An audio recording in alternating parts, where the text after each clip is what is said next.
So, hello everybody, I'm Delphine Le Goff. I'm from the University of Brest, and I will talk about a study we conducted in Brittany for the Spices project. This is a qualitative research, and the name of our study is Barriers and Facilitators to Cardiovascular Primary Prevention in a French rural deprived area, exploration of caregivers and patients' experiences by qualitative interviews. So what's the international context? Cardiovascular diseases are the first mortality cause worldwide, with more than 17 million deaths in 2012. So we raised the SPICES project, which means scaling up packages of intervention for cardiovascular disease prevention in selected sites in Europe and sub-Saharan Africa. This is a H2020 program. It's an implementation project based on the WHO Innovative Care for Chronic Condition Framework. It's gathering 5 countries around CVD primary prevention interventions. So we work with England, Belgium, France, Uganda, and South Africa. And we decided to have a special focus on populations that are currently excluded from prevention. What is our setting? This is the local context. For people who don't know Brittany, Centre-Ouest Bretagne is a territory with no access to sea. And what you can see on these maps is that it's a low-density population country. It's about 100,000 inhabitants. And people are poor. You can see on the maps on the right that the population distribution is over the coast, and the taxable incomes, they are very higher near the sea and not inside. There's also a low settlement of general practitioner and a high mortality, high cardiovascular mortality. It's 19% for men and 38% for women. So our research question was, what are the barriers and the facilitators to cardiovascular primary prevention implementation for caregivers and patients' point of view of a rural deprived area? So we conducted qualitative semi-structured interviews. Our interviews were based on an international shared interview guide on CVD primary prevention, which was developed by Makarare team, the Ugandan team, and it was based on the WHO Service Ability and Availability and Readiness Assessment tool. We made a purposive samplings of GPs, pharmacists, nurses, patients, and patients' family. And we made a double-blinded thematic analysis, then mind mappings for each group. The themes that were explored in the interview guide were cardiovascular prevention, cardiovascular health promotion in the setting, actors of CVD prevention, capacities for CVD prevention, patients and healthcare professional representations, barriers and facilitators in implementing CVD prevention, and possible solutions. So that's how it worked. We had our international interview guide provided by Makarare. We translated it in French, and then we allocated the items to the more adapted population, and we interviewed GPs, pharmacists, nurses, patients, and patients' family.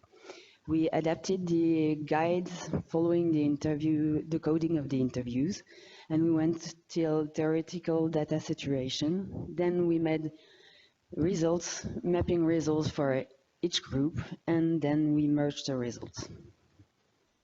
So our interviews were conducted from September 2017 to December 2018.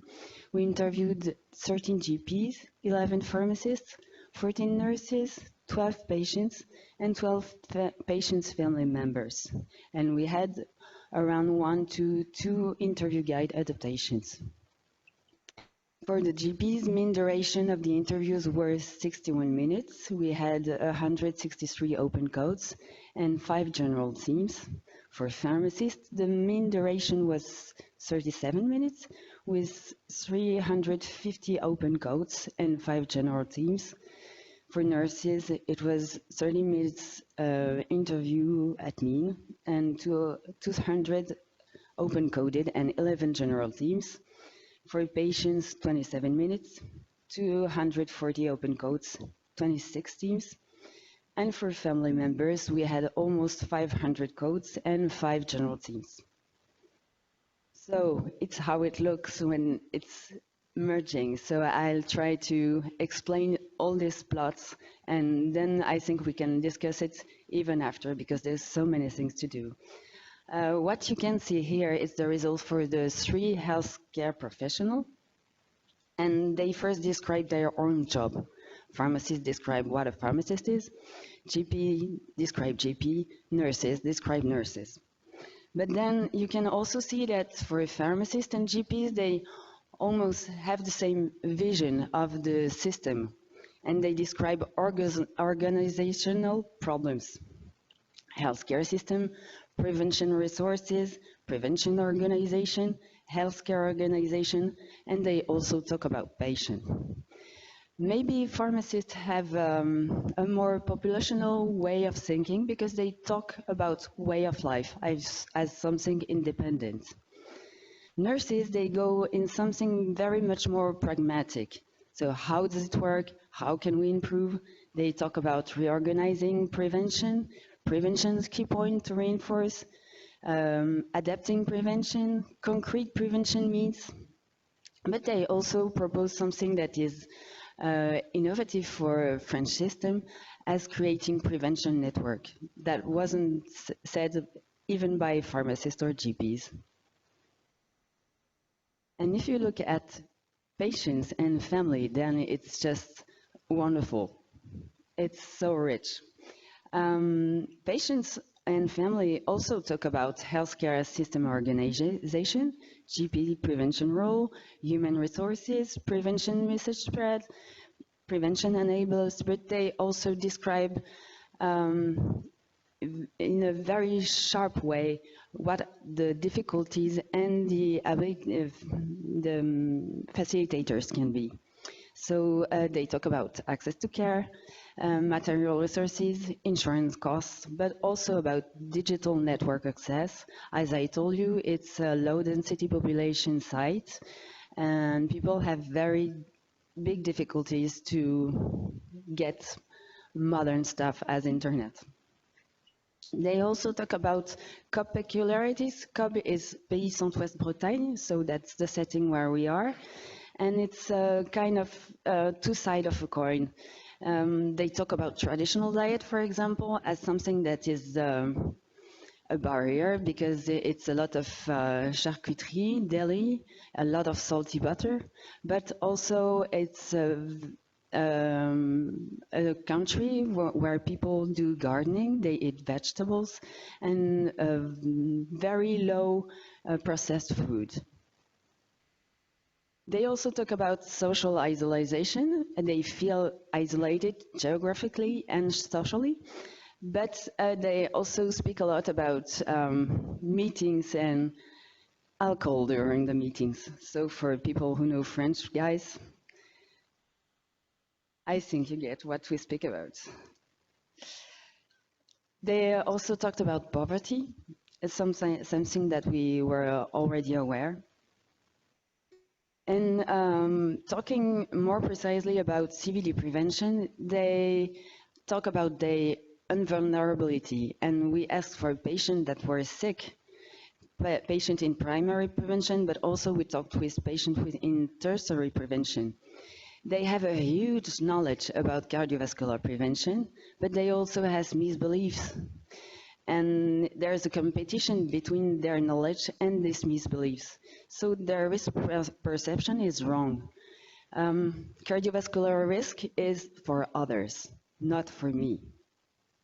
And they feel they have fear about being sick, but there's also fatalism and kind of dichotomy. You're sick, you're not sick. And they don't see cardiovascular prevention as a continuum from health to sickness. They feel it's quite a wild card. It happens when it when it has to happen, and you cannot deal with that. You cannot do anything about that. And they also speak about dramatic news stories, I remember a patient talking about a young boy of 12-year age who did a heart attack playing football. And for this patient, this was cardiovascular disease. So if this young boy who was 12, who was playing, died, then he, who was 40, there was nothing he could do against cardiovascular disease. And what was very interesting about talking with families is that they raised almost the same drawing about cardiovascular risk perception and prevention, but they could also be a barrier. And that was quite new for our team. Family, for example, could have unhealthy health behavior as smoking. There was a lot of taboo about speaking about cardiovascular disease prevention. And they also talked about self-care difficulties for patients. So what was interesting is that the 5 group had a common vision of the field. They feel there was a disconnection between national prevention programs and professionals on the field. They also described the rural area as protective and aggressive for the health.